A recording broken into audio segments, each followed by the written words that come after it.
திருகோணமலைக்கு வாரவர்கள் இந்த இடத்தை தவறவிடவே மாட்டார்கள். அதைத்தான் உங்களுக்கு காட்ட போறேன். இதில் எழுதி இருக்கு பாருங்கோ, 1939 தொடக்கம் 1945 அன்று 2ஆம் உலகப் போர் காலப்பகுதியில் திருகோணமலையில் பிரித்தானியாவினுடைய கடற்படை தளம் இருந்திருக்குது.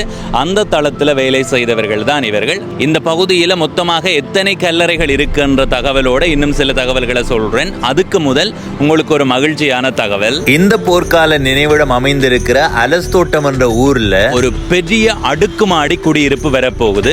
12 மாடிகள், 72 வீடுகள் இருக்குது. அந்த அடுக்குமாடி குடியிருப்புல ஒரு உணவகம் இருக்கும், ஒரு நீச்சல் தடாகம் இருக்கும், வாகன தரிப்பிடம் இருக்கும், ஒரு சிறுவர் விளையாடும் பகுதி இருக்கும். அதைவிட அந்த பகுதியில் 10 கடைகள் இருக்கும். அதில் தலைமை வெட்டுற கடை இருக்கும், உடுப்பெடுக்கிற கடை இருக்கும். உங்களுடைய தேவை என்னவோ அதை நிறைவேற்றிக் கொள்வதற்கான கடைகள் எல்லாம் அந்த பகுதியில் இருக்கும். 24 மில்லியன், அதாவது 2,40,00,000 ரூபாவில் இருந்து அந்த வீட்டினுடைய பெறுமதி அதிகரித்து கொண்டே போகும். ஒரே அடியாக முழு பணத்தையும் செலுத்த வேண்டிய தேவையில்லை. முற்பணமாக 30% பணத்தை செலுத்தி ஓராண்டுக்குள் அந்த பணத்தை கட்டி முடிக்கலாம். அந்த கால பகுதிக்குள் வட்டி செலுத்த வேண்டிய தேவையில்லை. இதுல மொத்தமாக 362 கல்லறைகள் இருக்குது. 18 வயதில் இருந்து 63 வயது வரைக்குமானவர்கள் இந்த போர்ல உயிரிழந்திருக்கிறார்கள். ஒட்டுமொத்தமாக நேரடி போர்ல உயிரிழந்திருக்கிறார்கள் என்று கேட்டா இல்ல. அந்த போர் முடிந்ததுக்கு பிறகு பல்வேறு வகையில நோய்களால் பாதிக்கப்பட்டு உயிரிழந்தவர்களினுடைய கல்லறைகளும் இங்கே இருக்குதாம்.